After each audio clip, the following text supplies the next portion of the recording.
Ibu bapak, saudara-saudari, teman-teman muda, serta anak-anakku yang terkasih, secara khusus juga saudara-saudaraku yang mungkin saat ini mengalami sakit, para tenaga kesehatan, dan juga PNS Katolik se-DKI Jakarta. Pertama-tama perkenalkan, nama saya Romo Tino, saya tinggal satu rumah dengan Romo Suyadi, jadi saya diminta bantuan untuk merayakan Pranekarsi bersama Anda semua, baik yang hadir di tempat ini, para petugas, ataupun Anda semua umat beriman yang berada di tempat masing-masing. Syukur dan bahagia saya bisa hadir bersama Anda semua dalam misa peneguhan siang hari ini. Sebagaimana tadi dalam pengantar yang saya sampaikan, kita hari ini pestanya banyak. Yang pertama, misa Jumat pertama dalam bulan Oktober. Yang kedua adalah misa pembukaan bulan Rosario.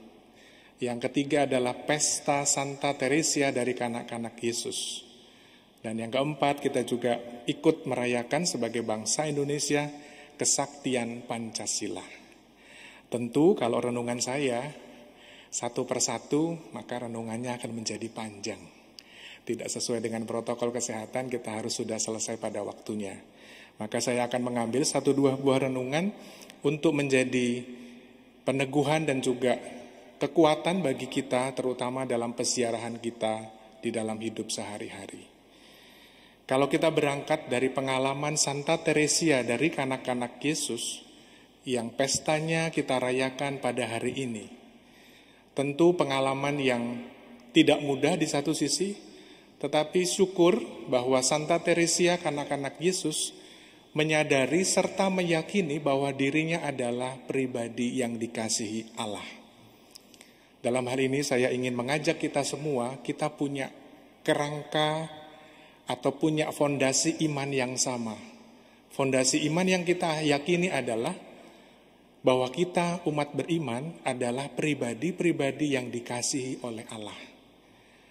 Kalau fondasi iman ini kita pegang, moga-moga dalam situasi apapun kita saat ini, dalam situasi gembira, dalam situasi bahagia, ataupun kita dalam situasi sakit, dalam persoalan, dalam pergulatan hidup, kita tetap meyakini bahwa Tuhan senantiasa mengasihi saya.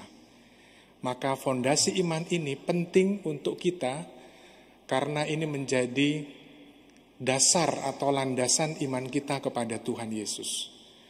Kalau dalam hidupnya Santa Teresia, sebagaimana yang kita ketahui, usianya tidak panjang. Umur 24 tahun sudah dipanggil Tuhan. Karena sakit keras, terutama menderita sakit paru-paru.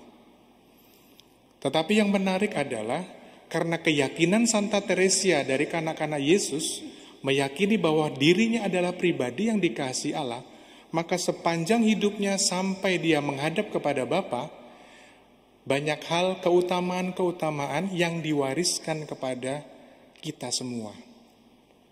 Salah satu yang diwariskan adalah jalan-jalan sederhana, jalan-jalan kecil menuju kekudusan. Itulah yang menjadi tugas perutusan kita, dimanapun kita berada, siapapun kita. Apalagi kita sebagai umat beriman, kita diajak sungguh-sungguh, siapapun, bukan hanya para pastor, biarawan-biarawati, tetapi kita semua orang beriman dipanggil menuju kekudusan.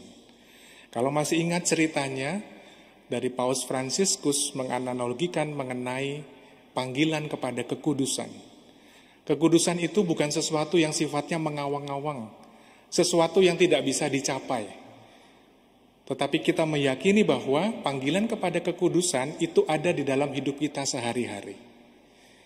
Sebagaimana yang dicontohkan, ada seorang ibu, saya setiap kali berulang-ulang menceritakan ini supaya buat saya secara pribadi makin hari makin nyantol ya. Makin ada di kepala dan juga ada di hati kita. Ada seorang ibu yang ke pasar, lalu berbelanja dan bertemu dengan teman-temannya. Lalu mereka berbicara, berbincang-bincang, sampai pada pertengahan perbincangan, lalu mereka mulai bergosip. Lalu apa yang dilakukan oleh ibu ini? Ibu ini sejenak mengundurkan diri dari perbincangan itu, lalu pamit karena tidak mau bergosip dan pulang ke rumah. Hal sederhana yang dilakukan oleh ibu itu, itulah yang disebut panggilan kepada kekudusan. Satu tangga menuju kekudusan dicapai oleh ibu ini. Pulang ke rumah, ketemu dengan anaknya. Anaknya sedang mengerjakan PR, sedang mengalami kesusahan dan minta bantuan kepada ibunya. Sebagaimana yang mungkin kita tahu, seorang ibu yang sudah berbelanja di pasar, mungkin keadaan fisiknya sudah capek. Mungkin setelah itu mau buru-buru langsung ke dapur dan mau memasak. Tetapi melihat anaknya kesusahan mengerjakan tugas. Apa yang dilakukan oleh ibu ini? Ibu ini menemani dengan penuh kasih sayang. Lalu memberikan perhatian kepada anak ini, ditemani sampai selesai. Satu tangga lagi menuju kekudusan. Berikutnya hingga pada larut malam ibu ini pergi beristirahat. Dan tak lupa mendoakan. Mendoakan suaminya, mendoakan anaknya, mendoakan asisten rumah tangganya, dan mendoakan siapa saja yang dia doakan. Sampai dia akhirnya pergi beristirahat. Satu tangga lagi menuju kekudusan. Ceritanya selesai sampai di situ, bisa dilanjutkan sendiri.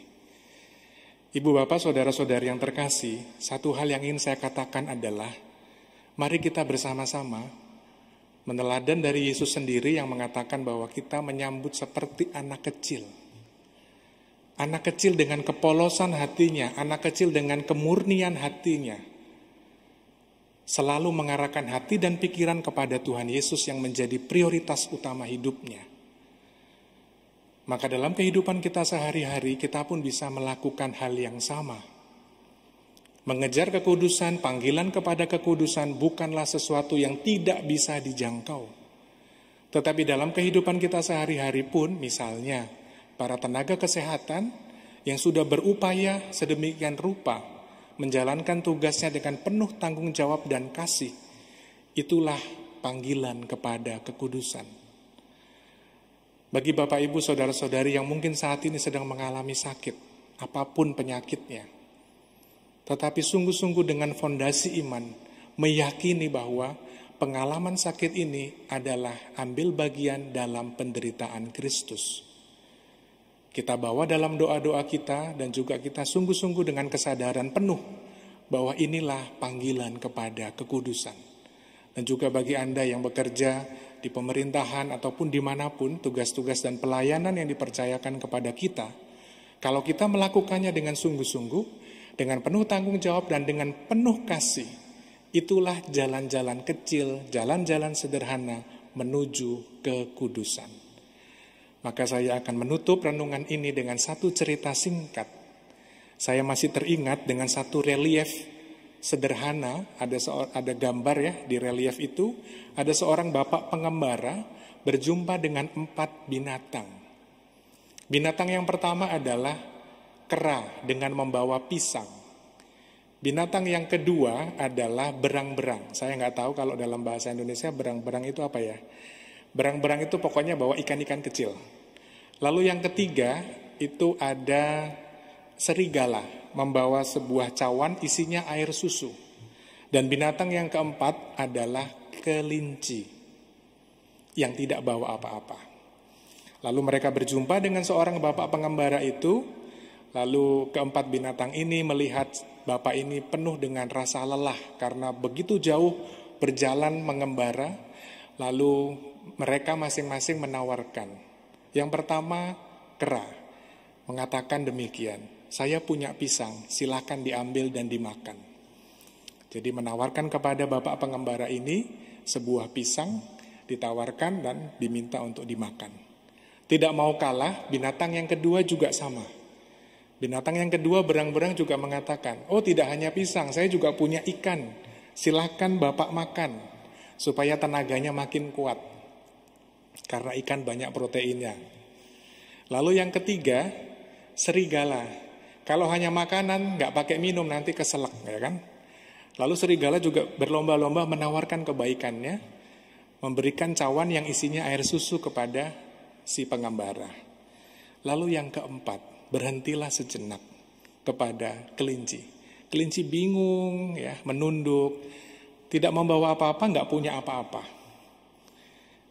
Setelah 1-2 detik, lalu kelinci ini berkata kepada si pengembara, "Bapak pengembara, minta maaf, saya tidak membawa apa-apa. Tetapi saya bersedia, saya akan menyerahkan diri saya untuk dipotong, dimasak, lalu silahkan dimakan." Ceritanya juga sama, selesai sampai di situ. Silahkan dilanjutkan sendiri. Bapak, Ibu, saudara-saudara yang terkasih, kita dipanggil dalam hal-hal sederhana, dalam hal-hal yang kecil dalam kehidupan kita sehari-hari untuk kepada kekudusan. Dan semoga kita dalam keadaan situasi apapun, yang sedang sakit, para tenaga kesehatan yang berupaya sedemikian rupa untuk merawat dengan segala macam ilmu, bidang ilmu kedokteran, keperawatan, dan juga Anda yang bekerja di pemerintahan, PNS, dimanapun tugas dan pelayanan kita, moga-moga melalui tugas-tugas itu, Tuhan sendiri sungguh-sungguh memanggil kita menuju kepada kekudusan.